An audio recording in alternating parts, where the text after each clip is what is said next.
Takže podľa mňa taká rozumná nehnuteľnosť by mohla byť cesta, preto si tu. Ale teda určite existujú aj iné cesty, ako sa na ten dôchodok o tých 30 rokov alebo 25 rokov dá pripraviť. Ale o tých nebudeme teraz hovoriť dneska.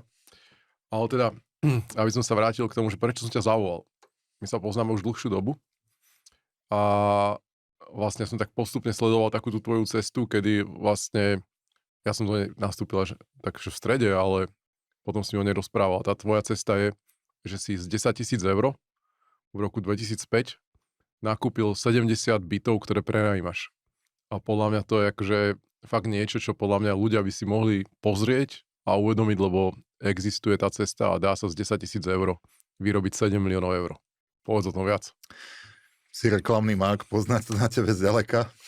Páči sa mi táto tvoja motivácia. Tých bytov je 55. No, Tak ty si to teda zaokrúhlil, budem to brať ako inšpiráciu, ako to stupňovať. Tak toľko na začiatok.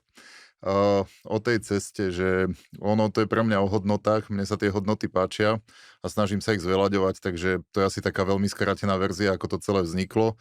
Takže začalo to teda prvým bytom a postupne nejakým stupňovaním a tak toto nejak funguje dodnes.